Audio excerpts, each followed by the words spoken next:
The gymnasium at the Naval Amphibious Base in Coronado, California, sat on the western edge of the peninsula where the Pacific Ocean begins to flatten out into something cold and gray and without patience for small things. It was March of 1969. The building had been built for function and nothing else, concrete floors buffed to a dull shine, overhead lights that buzzed at a frequency just beneath hearing, and walls painted the particular shade of institutional green that existed nowhere in nature. There were 8 people in that room. 8, on any other evening in any other building, 8 people in a room means nothing. That particular evening, in that particular building, 8 people was enough. The man at the center of the floor had a record that would have made most men in that room pause if they had known it. Senior Chief Petty Officer Dale Morrow, 31 years old, 6 feet 2 inches tall, 214 pounds with nothing to spare. He had completed the Navy's underwater demolition team training at a time when the attrition rate ran above 70%. He had trained in judo from the age of 14 under a man named Kobayashi Ren in San Diego, earning a black belt at 19. He had fought in 13 documented full contact matches and had won 13 of them, 11 before the second minute. He was not a man performing toughness. He was the product of a decade of deliberate, supervised, and repeatedly tested violence. He was, by any reasonable measure, among the most physically capable men in the Western Hemisphere. He also had something else. He had a story he believed about himself. That story, and the speed at which it would dissolve, is the reason we are talking about him tonight. In the next 11 seconds, in front of 7 witnesses with credentials of their own, everything Senior Chief Petty Officer Dale Morrow understood about himself and about the distance between men would be rewritten. The 7 people standing along the walls of that room would not fully understand what they had seen until the drive home. By the time they understood it, the man who had shown it to them had already left the building. Nobody in that gymnasium knew they were in the presence of someone who had already thought about all of this before they arrived. To understand what happened in that room, you need to understand why Bruce Lee was there at all. It was not a public appearance. It was not a demonstration or a scheduled seminar. Bruce Lee had been invited quietly, through a mutual contact, to speak informally with a group of naval personnel who were developing physical training protocols for special operations candidates. The man who arranged it was a former student of Lee's from Oakland, a man named Joseph Parr, who had since become a training officer at Coronado. Parr had told Lee the session would be low-key, 5 or 6 people. A conversation, possibly a brief demonstration of principles. Nothing formal. Lee arrived wearing a black t-shirt, dark trousers, and flat canvas shoes. No gear bag, no entourage. He was 28 years old, 5 feet 7.5 inches tall, and weighed 137 pounds. His forearms were the one thing people mentioned when they tried to describe him afterward. Not his eyes, not his presence, but the specific geometry of his forearms, which did not match the rest of what you saw and which suggested that the rest of what you saw was not the point. He came in, acknowledged Parr, set his jacket on a folding chair near the door by folding it once lengthwise along the collar, pressing it flat with both palms and placing it down. Then, he stood with his hands relaxed at his sides and looked at no particular wall. The other men in the room were standing in a loose arrangement near the far end of the floor. 4 of them were candidates in various stages of specialized training. 2 were instructors. 1 was a civilian consultant named Bernard Chow, who was there advising on Southeast Asian fighting traditions. And there was Senior Chief Petty Officer Dale Morrow. Morrow had not been told who the visitor was. He had been told only that someone was coming to talk about what he later described as efficiency in close quarters. He was not unfamiliar with the concept. He had opinions about it. The session began with Lee speaking. He spoke for approximately 11 minutes without demonstration, explaining a framework for understanding combat as a problem of geometry and information rather than a problem of strength. He spoke in a precise, unhurried way, and the room was quiet while he spoke, with the particular quality of quiet that happens when a group of people are listening to something they did not expect to find interesting. Bernard Chow would later write in a private correspondence that the 11 minutes of talking were the most technically sophisticated thing he had heard anyone say about fighting in 3 decades of study. He said this not with admiration, exactly, but with the controlled surprise of a man who has discovered that someone else in the room has been reading the same books. Dale Morrow was not thinking about books. Morrow had grown up with a particular understanding of authority. Authority, in his world, came from demonstrated physical capacity. You proved what you were, you did not explain it. He had spent more than a decade proving what he was, in increasingly demanding environments, and that proof had accumulated into a kind of gravity. He was a man who expected the room to orient toward him. He was not a bad man. He was a man who had been rewarded consistently for a specific way of being in the world, and he had taken that reward as confirmation rather than context. When Lee finished speaking, Morrow said, from where he stood, all of that's fine for theory. But theory doesn't work when someone's trying to put you in the ground. Come fight a real man. Let's see what your geometry looks like when somebody hits back. The room was quiet in a different way now. He said it at a volume that carried with the easy confidence of a man who had said similar things before and had been right about them. He was looking at Lee the way a man looks at something he is categorizing quickly before moving on. Lee did not respond immediately. He turned his head toward Morrow at a pace that belonged to a different conversation, looked at him for a moment, and then looked at Joseph Parr. Joseph Parr said nothing. He stepped back one step and put both hands in his pockets. Lee looked back at Morrow. He said, all right, if you want to find out what happened in the next 11 seconds, and you do want to find out, make sure you are subscribed and take a moment to leave a comment below. Tell us where in the world you are watching from. We have viewers coming in from cities we never expected, and we read every one. This community has grown into something rare. Do not miss the next one. Dale Morrow moved first. This is the detail that the witnesses remembered most clearly, and it is the detail that matters most in understanding what followed. He moved first. He chose the moment. He had the advantage of intention. He knew what he was going to do, and the other man did not. These are the conditions under which Dale Morrow had always operated. These were the conditions he had trained for. He closed the distance between himself and Lee at an angle, leading with his left shoulder. His weight shifted forward in a way that was technically sound and that committed him fully and without reservation to the first movement of a specific sequence. A fight is not two men trying to hurt each other. A fight is a conversation about space, and the most important sentence in that conversation is not the first one spoken, but the first one anticipated.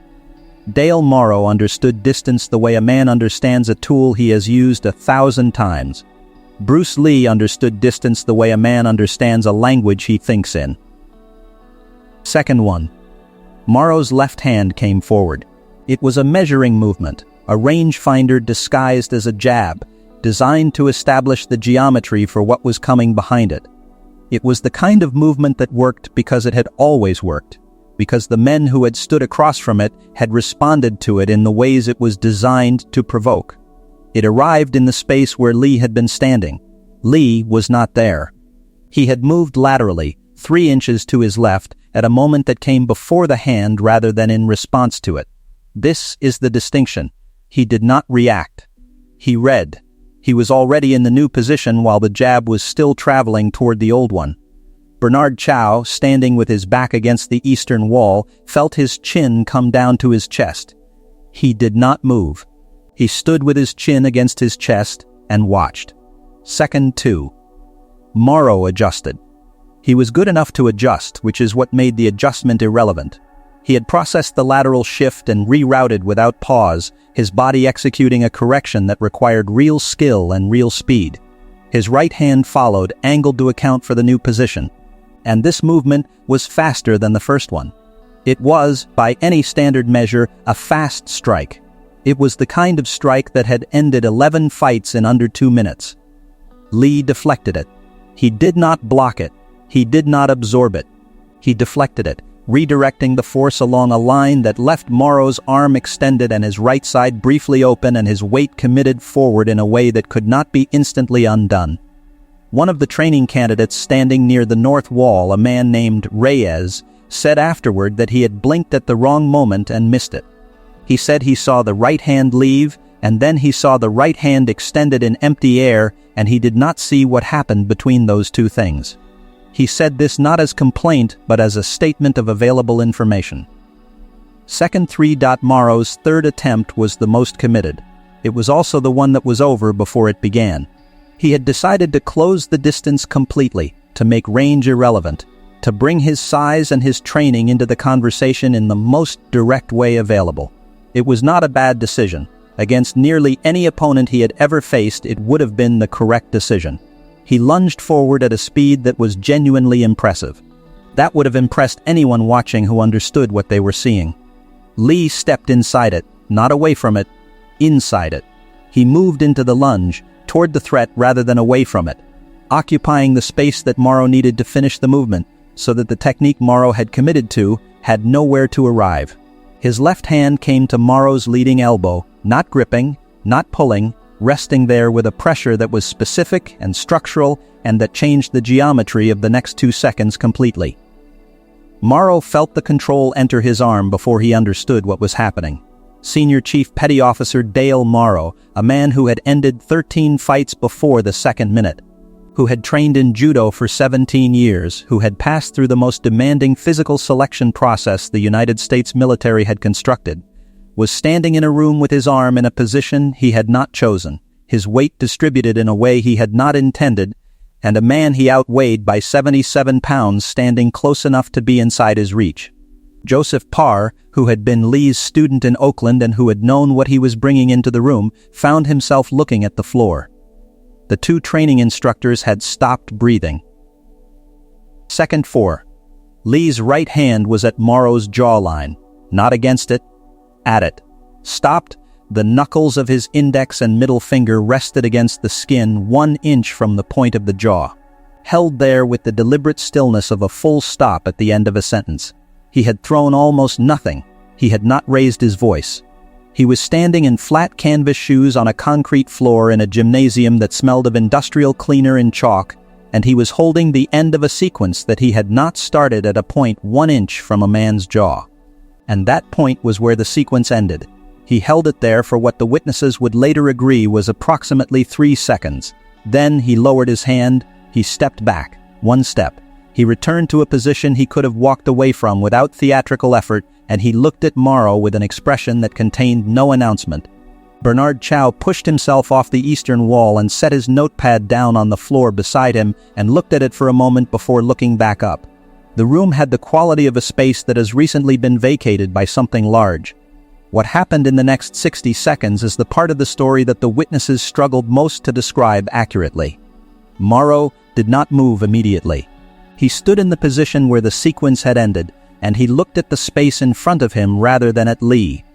He was a man who had just had an argument concluded for him, and he was processing the conclusion with the specific difficulty of someone whose entire record of experience pointed in a different direction.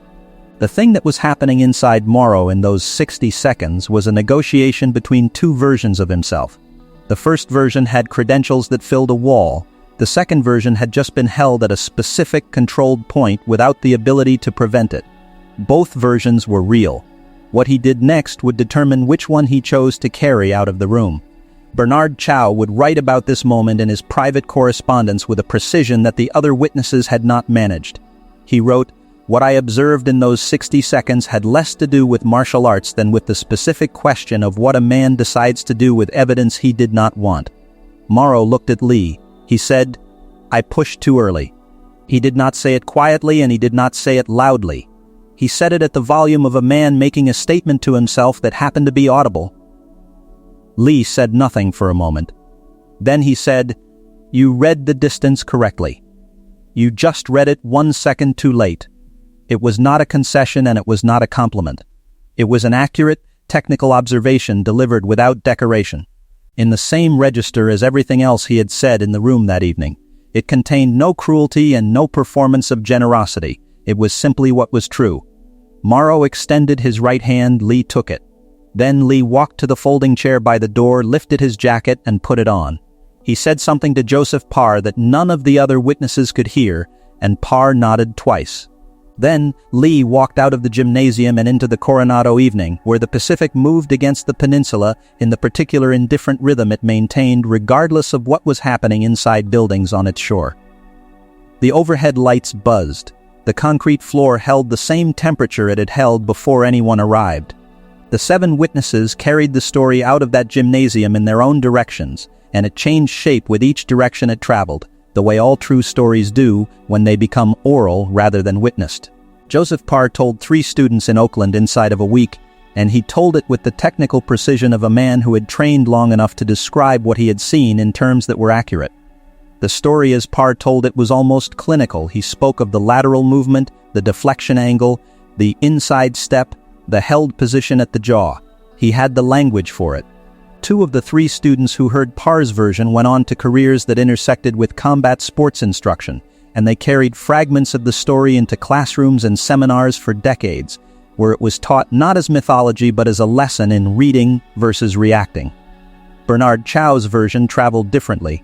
He wrote about it first in correspondence and then in private notes that he never published, partly because he had concerns about the responsible framing of an event that had not been publicly documented. He described the 11-second sequence as the clearest demonstration he had ever observed of a principle he had spent 30 years trying to articulate, that the most dangerous fighter in a room is frequently the one who has already finished the fight before it begins. He used the gymnasium in Coronado as a reference point in conversations for the rest of his professional life, never naming the participants, always describing the principle. The other witnesses told the story less precisely and with more embellishment in the details that precision could not supply. The duration of the held position extended in some tellings. The size of the challenger grew with distance. The gymnasium became larger in the versions that traveled furthest from it. This is how oral history works. The emotional truth of a story tends to expand until the factual details have been rearranged to accommodate it, and then the arrangement is handed forward as memory. What did not change across any version, told by any witness, in any year subsequent to March of 1969, was the essential structure of what had occurred. A man who had significant credentials and a genuine record entered a room and made a public declaration.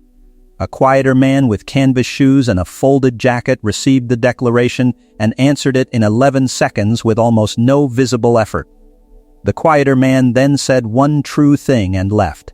Dale Morrow continued his military career. He did not speak publicly about the evening in Coronado, as far as any documented record shows. He spent several more years in the Navy and retired with honors appropriate to his service, which were real and substantial, and had nothing to do with what had happened in a gymnasium in March of 1969. Those who knew him in later years described him as a man who had become, over time, uncommonly careful about the claims he made in rooms. Whether the gymnasium had anything to do with that carefulness is not something that can be established. It is simply the description that those who knew him offered. The gymnasium itself was renovated in 1974. The floor was replaced. The overhead lights that buzzed at a frequency just beneath hearing were updated. The institutional green walls were repainted a different shade that was also institutional and also green. The building continued to be used for function and nothing else, which is what it was built for, and which is what most buildings in most places are built for, regardless of what occasionally happens inside them. There is a version of this story that makes it about winning. There is another version that makes it about humility. Both versions are partial. The version that is complete has less to do with either of those things and more to do with the specific cost of the story a man tells about himself before the evidence arrives. Dale Morrow was not defeated by a smaller man in a gymnasium. He was defeated by the gap between what he believed he knew and what was actually in the room with him. That gap existed before he opened his mouth. The 11 seconds merely made it visible. The man who left the building in flat canvas shoes had not come to Coronado to make a point. He had come to talk about principles. The point had been made anyway, not because he intended it, but because the gap between what Morrow believed and what Lee understood was wide enough that 11 seconds was all the space required to reveal it. The specific silence that fell in the room after Lee lowered his hand was not the silence of defeat. It was the silence of information arriving in a place that was not prepared to receive it. That kind of silence is one of the few genuinely educational experiences available to adults. Most adults spend considerable effort ensuring they never have to feel it. Dale Morrow was in that room because his whole formation had told him he never would. He was wrong in the specific, quiet way that only the most capable people are wrong, because only the most capable people have accumulated enough evidence in support of their story to believe it without reservation. What a man learns in 11 seconds is rarely the technical lesson. The technical lesson is available from books and from instructors and from years of practice. What a man learns in 11 seconds, if he is willing to learn it, is the location of the edge of his map. Most men never find it. Most men spend their entire lives in the comfortable interior of a map that ends somewhere they have not traveled. Morrow found his edge in March of 1969 in a gymnasium on the western edge of a peninsula where the Pacific Ocean begins. What he did with that information is his story to keep. Next week, we will be talking about the evening in Los Angeles in 1974 when Chuck Norris arrived at a private dojo and found a welterweight boxing champion who had been telling a specific story about what would happen if the two of them were ever in the same room. That story ended in 4 minutes and 12 seconds, and only one man in that room knew how it was going to end before it began. We will tell you everything, including what was said in the parking lot afterward, and why the boxing champion never told the story himself. Make sure you are here for it.